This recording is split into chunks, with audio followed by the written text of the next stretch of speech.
the labels are hard because I always say I grew up conservative. My husband grew up in New York, and he calls my brand of conservative reform. So I don't know. Jamie Geller is the founder and CEO of Kosher Network International, the #1 global kosher food media company and the world's most watched Jewish food network. She's also the chief media and marketing officer at Aish Global. Jamie, welcome to Saturday to Shabbos. We are very excited to have you, and I must tell you that some of our wives, when they heard you were going to be on, said, Jamie Geller's coming! So we're very excited to have you.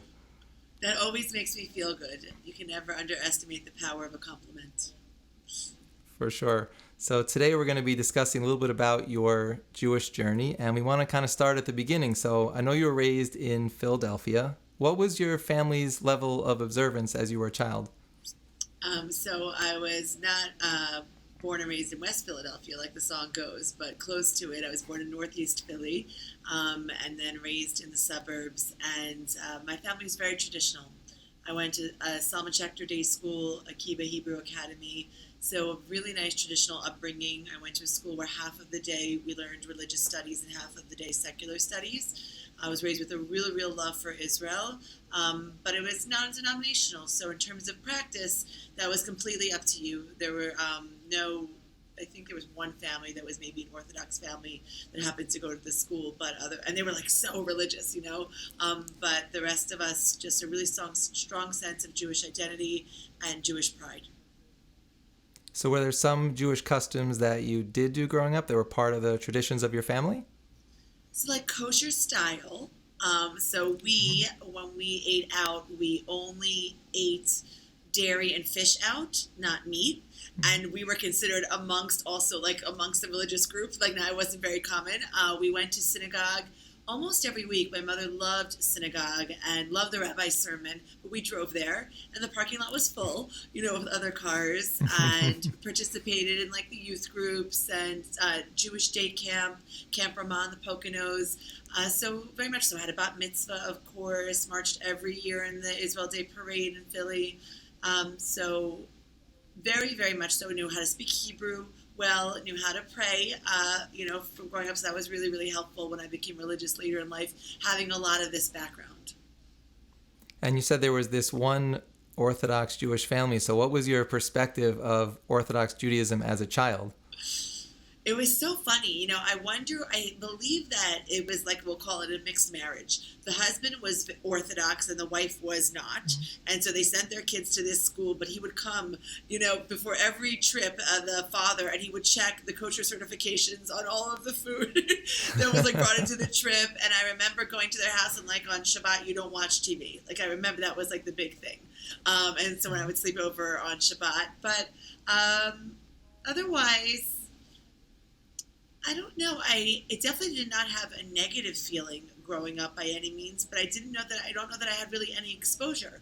So it was neither negative nor positive, other than this friend of mine there. Well, we thought he was a little bit funny that he checked the certifications. We didn't buy, any outright not kosher food, growing up. We didn't buy shellfish, lobster, pork, etc., but we never checked the certification on a box. So those little tiny things, but they didn't leave too much of a negative or positive impression either way. Got it. See, I was allergic to seafood, so even though I wasn't raised religious, I never had shellfish, so I had that going for me. Okay, good for you. I do remember, we became more traditional as I was growing up. I do remember having some memories of my dad taking us to eat pepperoni pizza or having things like crab's legs dipped in butter. Very young, random memories here or there, or going to the Jewish deli and getting the baked potato with cheese, but it had a little bit of bacon on top, which I don't know why it was at the Jewish deli, which had a line out the door, by the way, in Philly. But here and there. And then by the time I was in first, second, third grade, we had left all that behind. So when you think about some of the customs and traditions you were experiencing as a child, which ones were you connecting more or less with? Oh, I love the Passover Cedar. I remember that. And it's so funny now, the statistics that it's the most celebrated Jewish tradition or holiday in, North America. And I remember my I would go with my grandparents, my great aunts and uncles. They were all Holocaust survivors, and my aunt and uncle were educators, and they brought so much. They made the Seder fun and interactive for the kids, and we had songs, and we had like props, and I remember that being like a highlight of growing up, and how late we could do the Seder. We could do it. We could go past midnight. If we go till 1, we could say every word in the Haggadah. Those were things that I remember that were really near to me and dear to me. Definitely the bar bat mitzvah circuit. That was super fun those years where like between going to a Jewish day school and a Jewish camp, like you could have like double and triple booked bar and bat mitzvahs, and like moms would shepherd you like around from party to party over the weekends. And I remember that being super duper fun and special growing up. And so was your bat mitzvah closer to how an Orthodox Jew would experience it, or a conservative Jew, or something in between? Well, the labels are hard because I always say I grew up conservative. My husband grew up in New York, and he calls my brand of conservative reform. So I don't know, but I did read from the Torah growing up. I did at my bat mitzvah have a lace talis, like the talit and the kippah, the yarmulke, and it was lace, and it was so cute. And so I don't know what camp that puts me in, but definitely not Orthodox, that's for sure. Mm-hmm. Yeah, I had a female rabbi growing up, so everybody has their own experiences. Yeah. So then where did you... we didn't have that. We didn't have the female rabbi. That became a little bit more in vogue later. I guess it came to Philly like a little late. And I remember being like, wow, this is so different, even though I grew up with obviously a very feminist perspective on Judaism, very egalitarian, and so, but that we never had the female rabbi and the female cantor and the female moil, so that came to Philly like later once I was already in college. Got it. And so now as an adult, as you look back on the education that you had, what's your perspective on getting to do this half sort of Hebrew and Jewish education and half secular studies? What's your perspective on getting that mixed balance as a child? First of all, I was so thankful, and I remember recently in the last year, we're in Corona, so the last year and a half, I was actually invited to participate in a study through, I think it was Federation, about if they should continue to fund Jewish day schools, like in the northeastern area.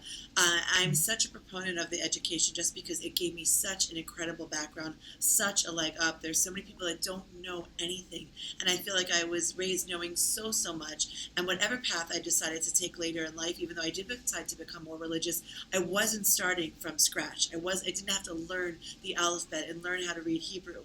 And a lot of 90%, if not 99%, of my peers did not become religious, but they still have very traditional homes and are trying to raise their kids in that same way. And I see that as a huge bonus and plus for the Jewish people, where many are just not connected at all to their Judaism and to their Jewish identity, don't feel a sense of pride, and don't even know where to begin, and don't even know why they should care. So I'm very, very thankful for that background that I have, and I see even how it's been playing out for my friends and my peers, although they didn't choose to become more religious, later in life or traditionally observant, but the value that's helping with them passing things on to the next generation.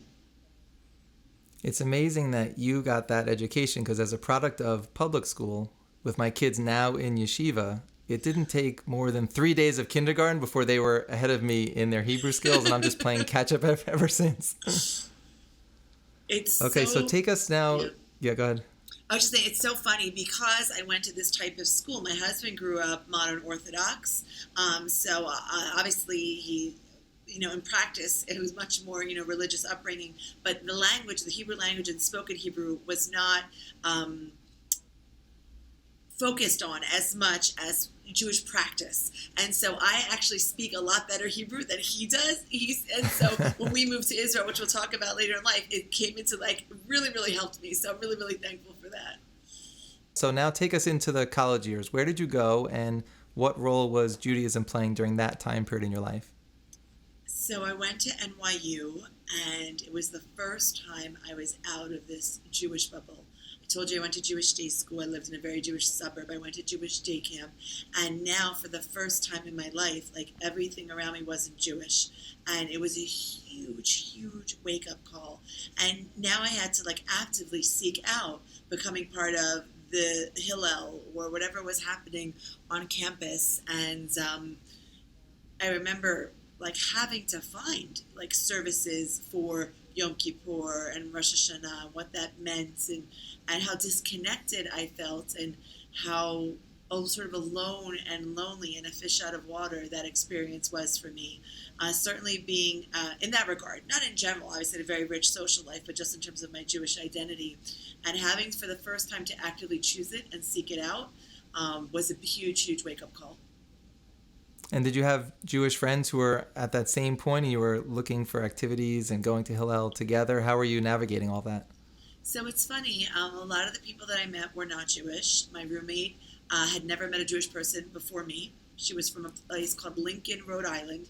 And I think I remember going on a trip in Camp Ramah, and I think the oldest synagogue in America is like in Rhode Island, but she lived in this, or one of the oldest, but she lived in this like, small town, and they had never, not a Jew there, and she had never met one. So that was super duper interesting. I met people from lots of different ethnicities and backgrounds and cultures. For the first time, Philadelphia at that time did not have a very large, or not have any Persian Jewish community. So I met a lot of Persian Jews from Long Island, from Great Neck. And that was like, wow, like what is this brand of Judaism? Like, and that was like so much fun and so exciting for me to learn about them. Like we had these totally different upbringings, but a lot of them weren't interested. I went on my own. That's what I was saying, my social circle, well, we were like roommates and friends and hanging out and did everything socially together.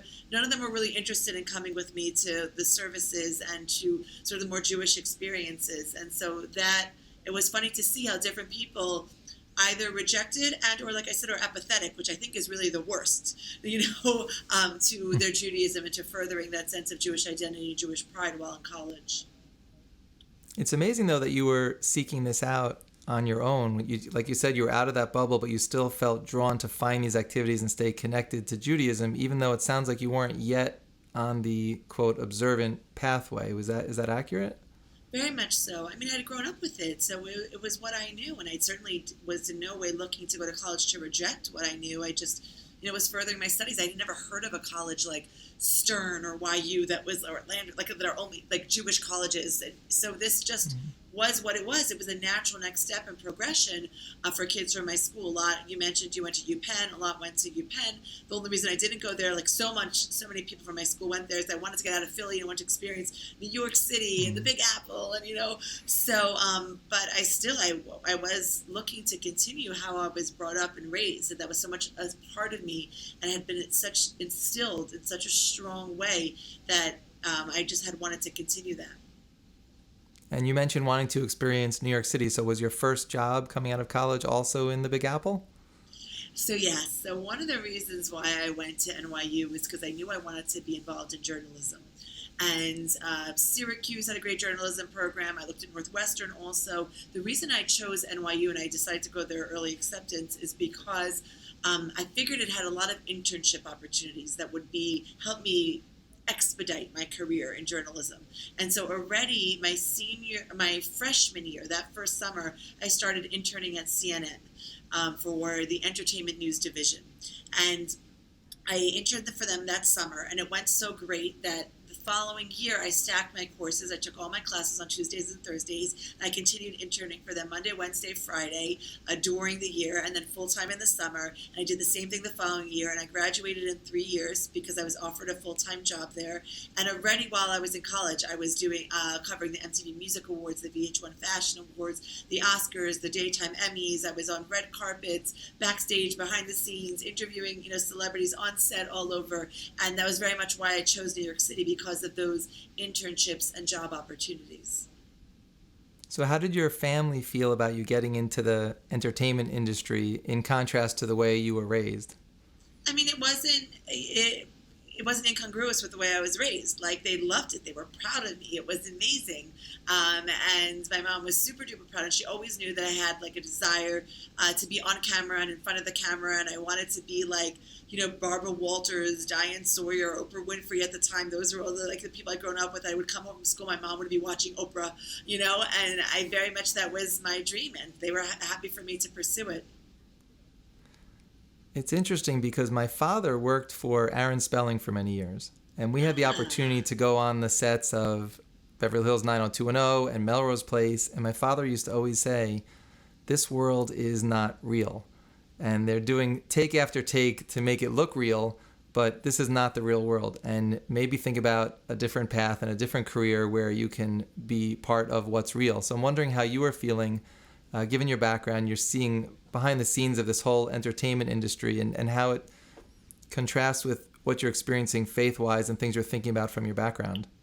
So, first of all, that's such an incredible insight. And I think that I eventually found that to be the case. But at least initially, I wasn't getting into Hollywood and TV production. I really got into journalism. And so that felt more purposeful, more real, and it was a different angle of the business. The fact, though, that I actually ended up interning and then working for the entertainment news division, that's what opened to my eyes to the what you might call fake or not real or just a completely fabricated reality.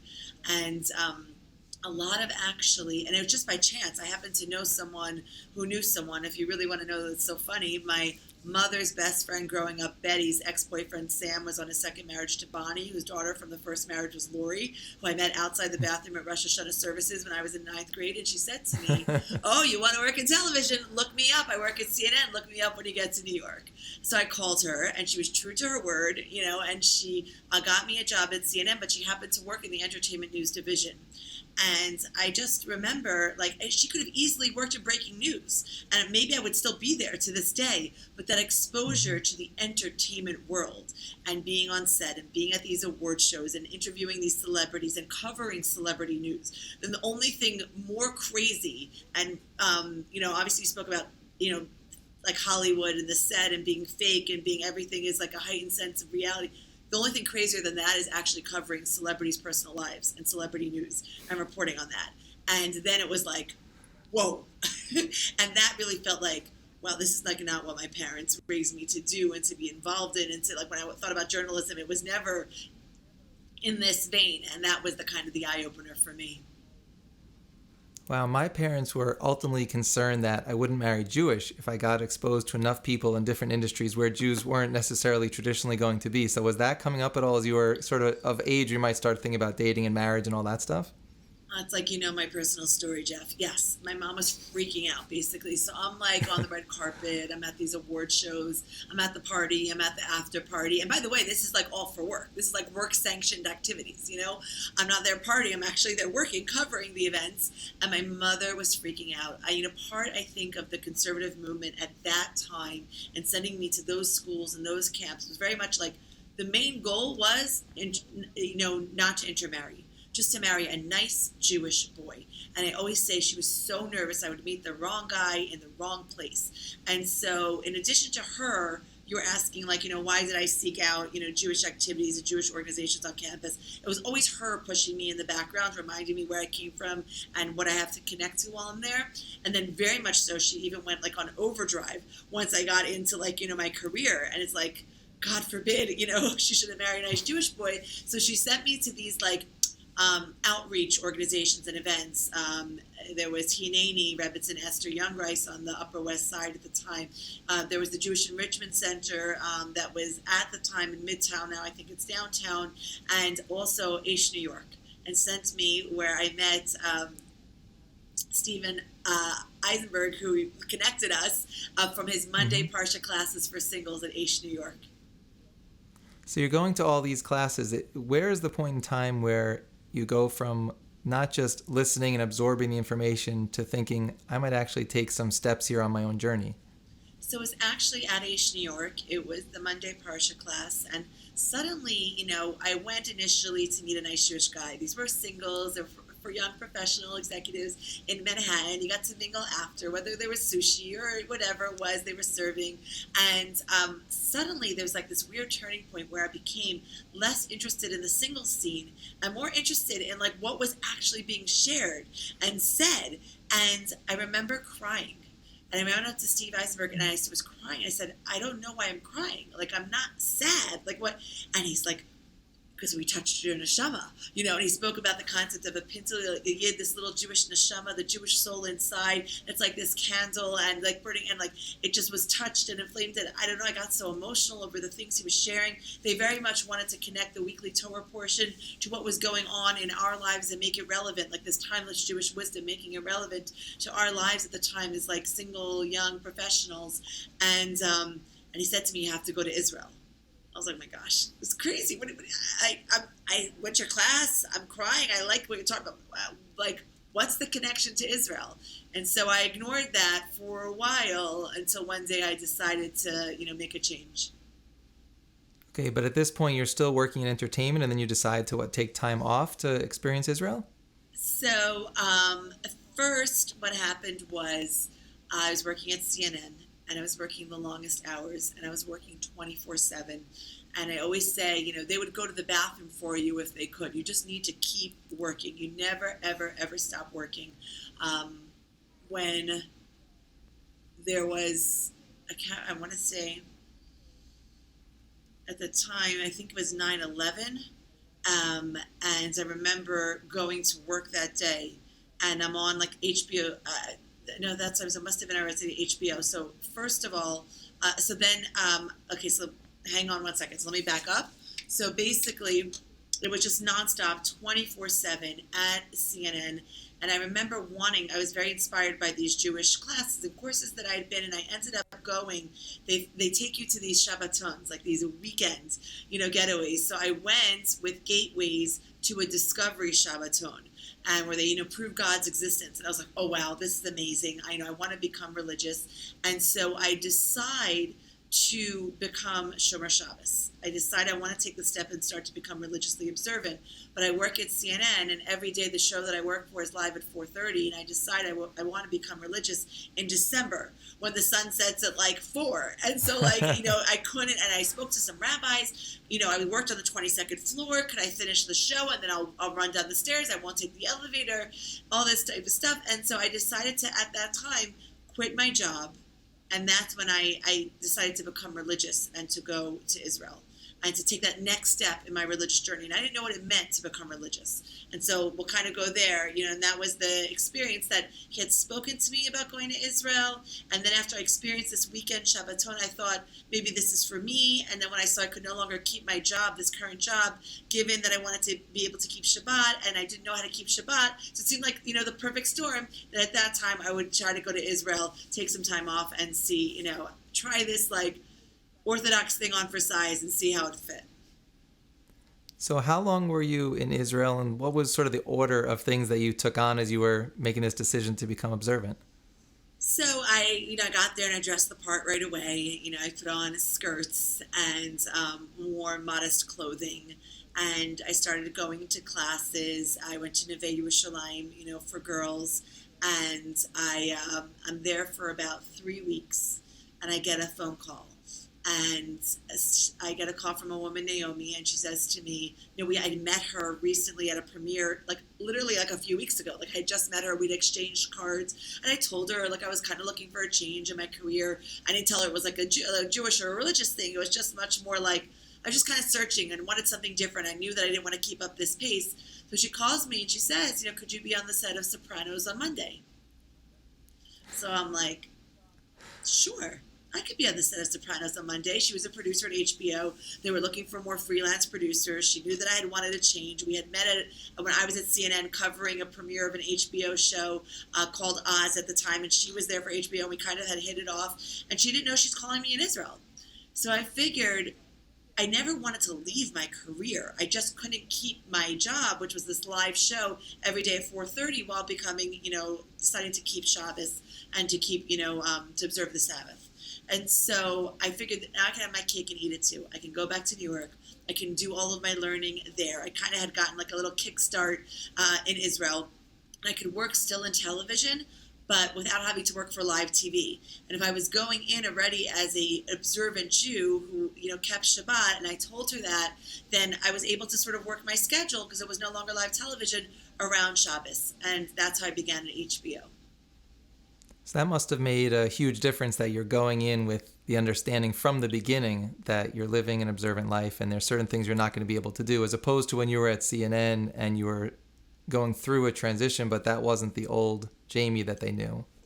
That is so intuitive and so correct. It is so challenging to make a major life change and at a time where people know the old you, or you were someone different yesterday or 5 minutes ago. And what do you mean? Who are you? Here I came in, it was kind of a chance to sort of restart my identity and introduce myself in this way. So I introduced myself as someone who observes Shabbat. I introduced myself as someone who dresses a certain way. And I also decided to keep Shomer Negiah, where I actually did not shake hands or touch men, people of the opposite sex. And so, and they loved it. They were literally like, you can't shake her hand, she's religious. And they ordered kosher food for me wherever I was on set.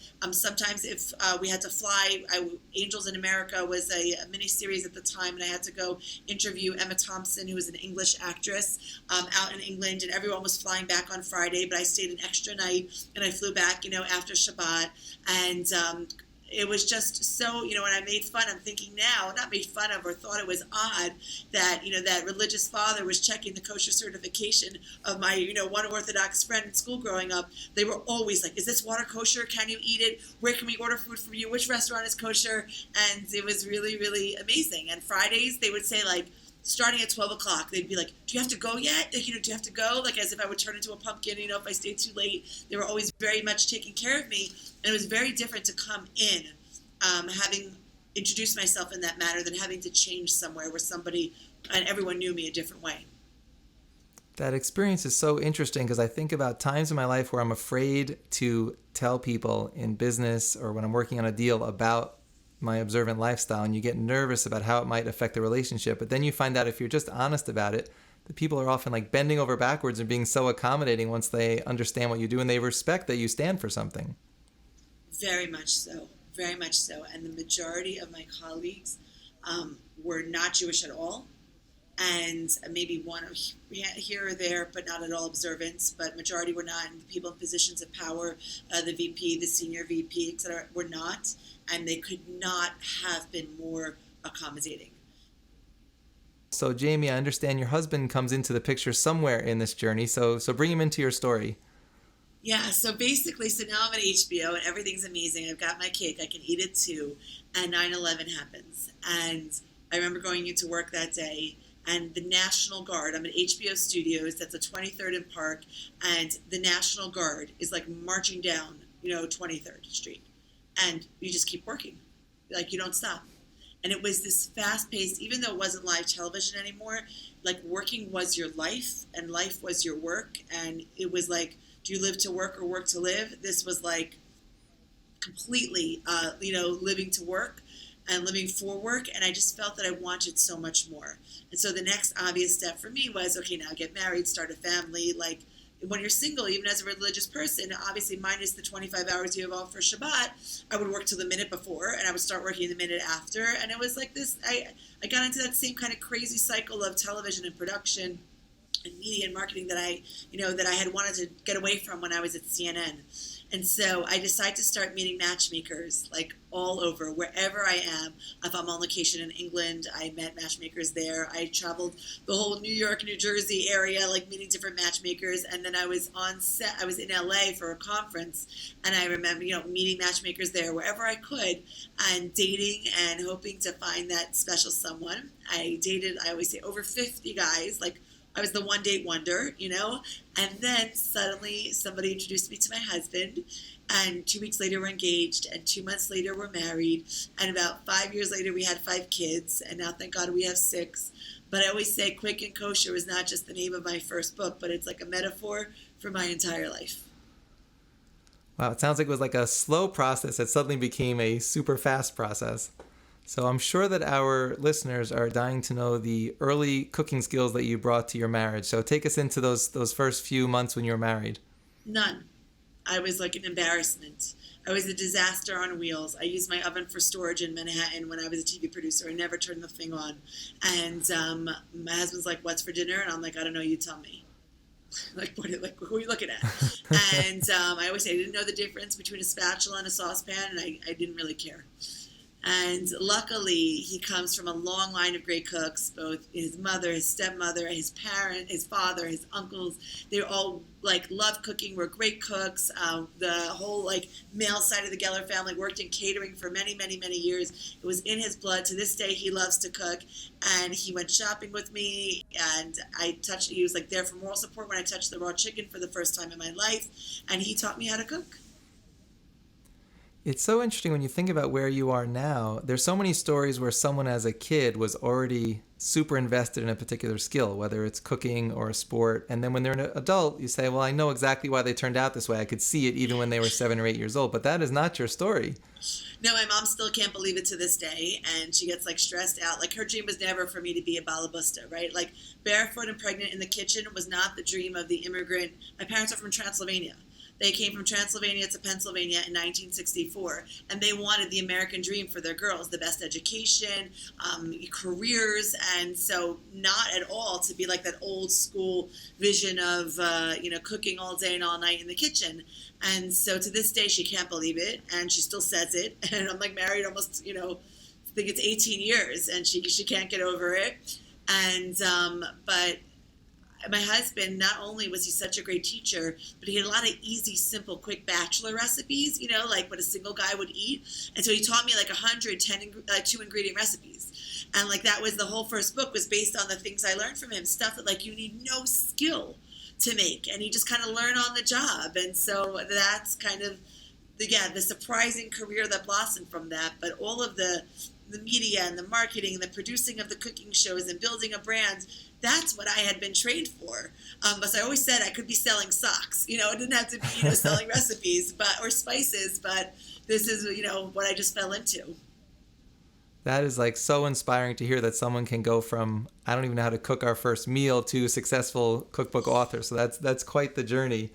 What would you say now as you think about balancing the large family you have and the company that you're running? What is the biggest challenge in balancing it all while living an observant lifestyle? It's such a challenge. People always use the term superwoman. I hate that term. It's not true. I remember speaking to a mentor of mine who's also a religious woman, very accomplished in the advertising field, in the mainstream advertising fields. And she has a number of kids, and she says it's like a game of whack-a-mole. You just move from putting out fire to putting out fire to putting out fire. That's basically how it goes. The work-life balance seems to be a little bit elusive. It certainly is much more on trend now to make that time and space, and so I, like everyone else, am working on it. Always, of course, it's quality over quantity.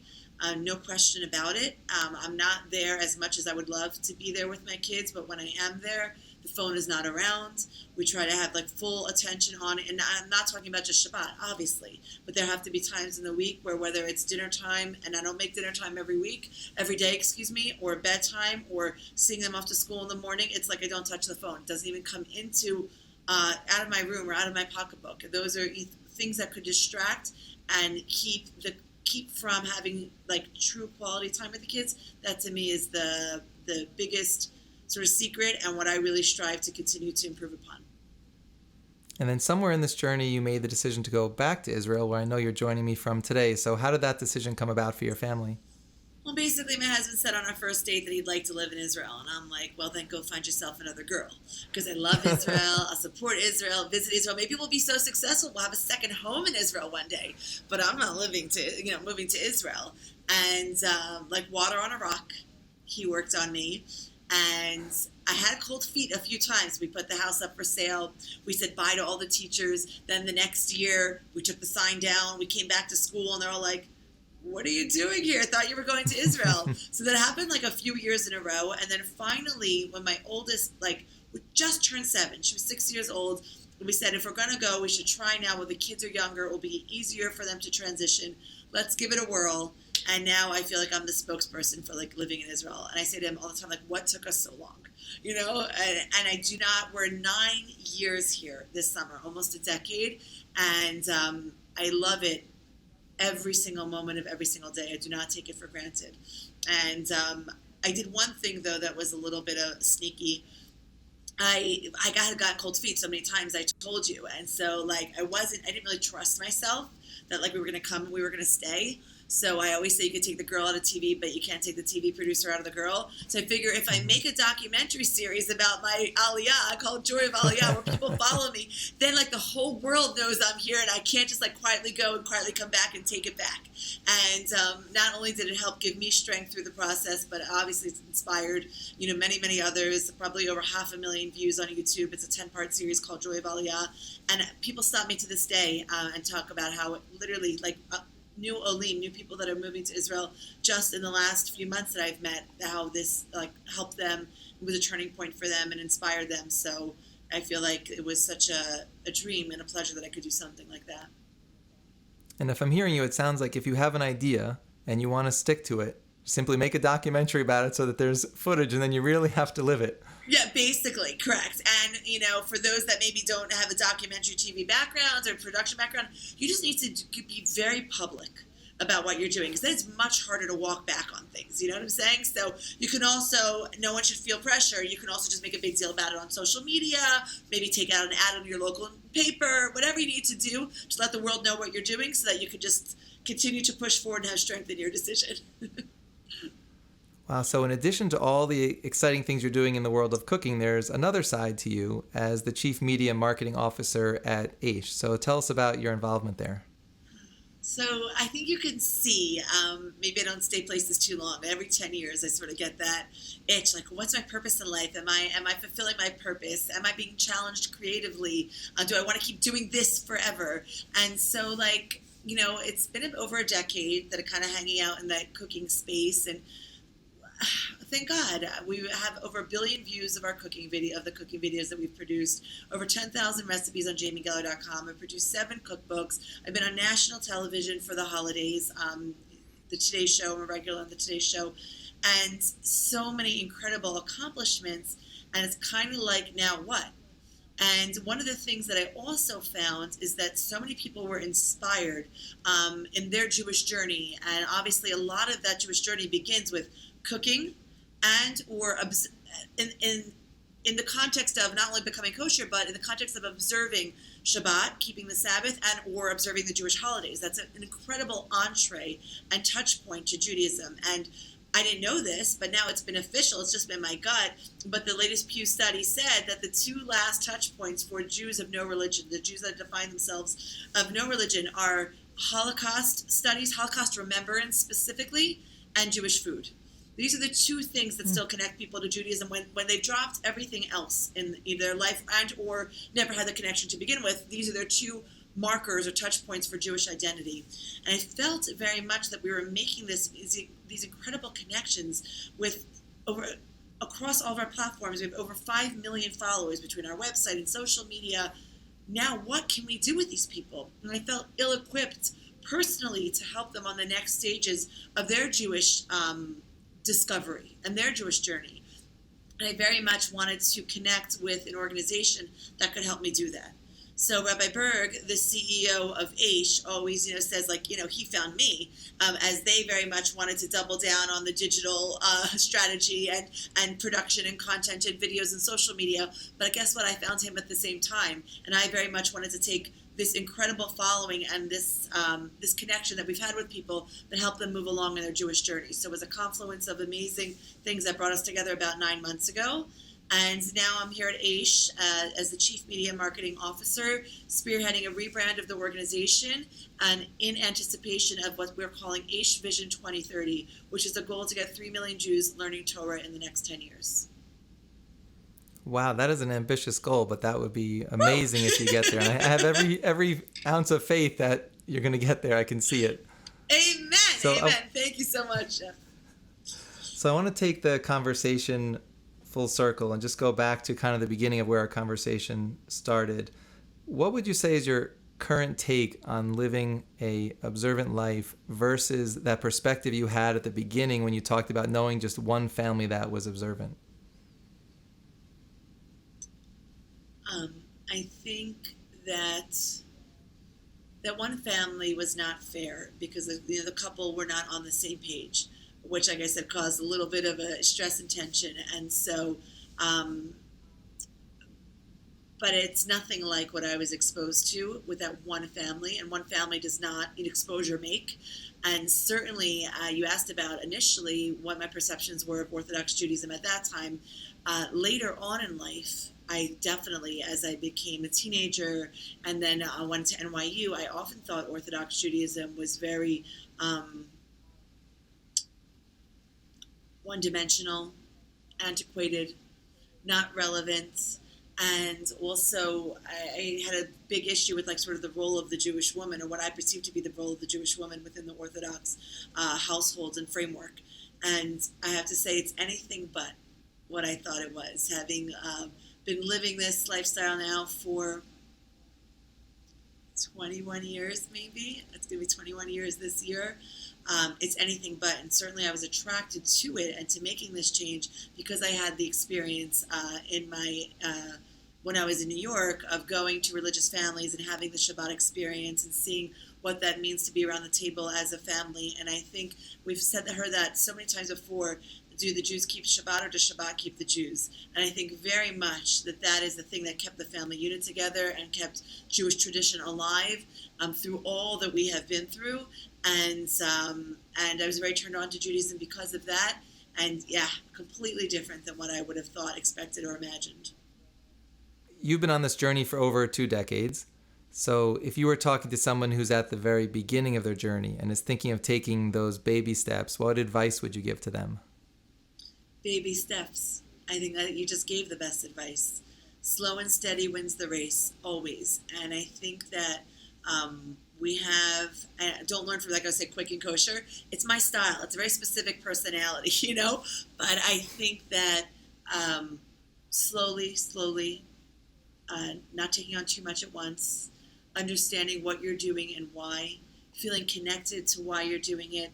Because a uniform is one thing, right? You can wear the clothes, you can go through the motions, but to know it and feel it and to make sure that it's everlasting and has real life changes and has the ramifications that you hope that these life changes will have, that will to have sort of the ripple effect in your life, then you have to really understand each thing, why you're doing it, the what, the why, and the how of it, and slowly.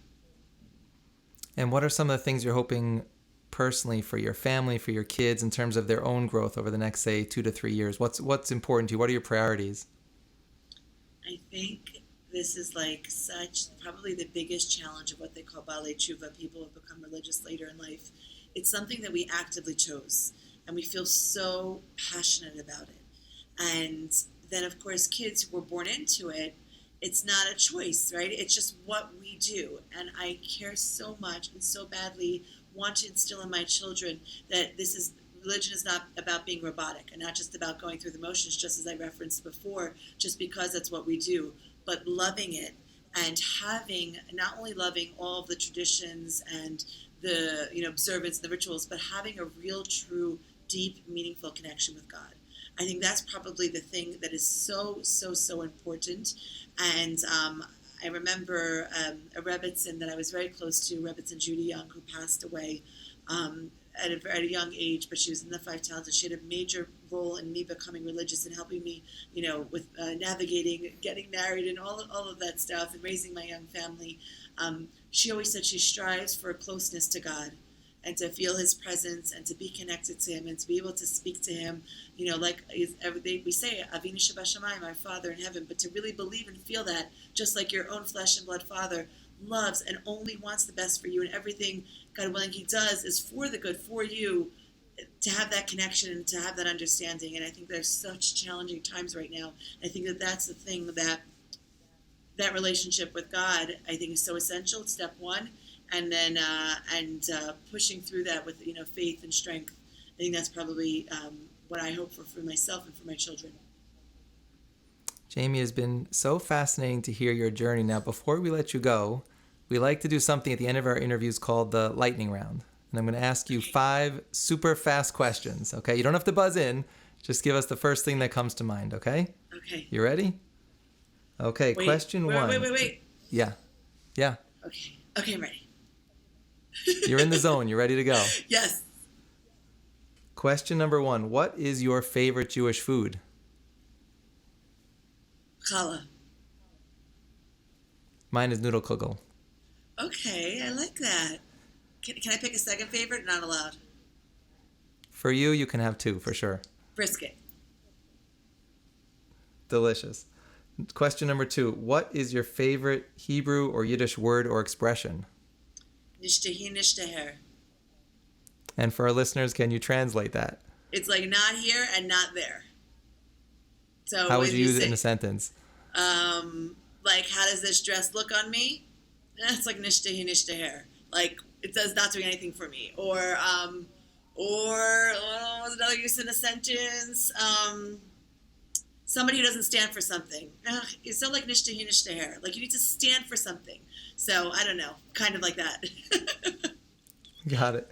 Number 3. What is your favorite site to visit in Israel? Oh, the Western Wall, the Kotel. Number 1, numero uno, nonstop. Never get tired of it. Beautiful. Number 4. What is your favorite Jewish holiday? Passover. And why? Because of the memories of my growing up, and those are the strongest memories. And I think holidays are always about imparting traditions and generation to generation. So that's that connection I love seeing that cycle of life happening at the Cedar every year. Beautiful. And our 5th and final question: what is your favorite mitzvah?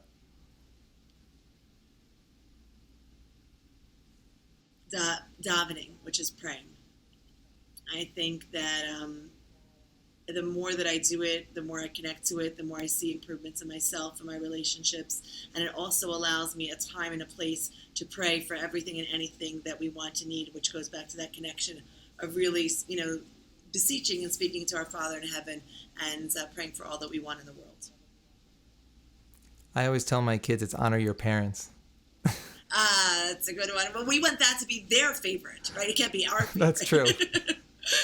Well, I say it's my favorite, hoping well. maybe they'll adopt it. Right, exactly. right. We're modeling the behavior. Totally correct. Jamie, I want to thank you so much for joining me today on Saturday to Shabbos and sharing your inspiring Jewish journey. To all of our listeners, be sure to check out jamiegeller.com to view her latest recipes and cooking videos. Thank you so much for being here today.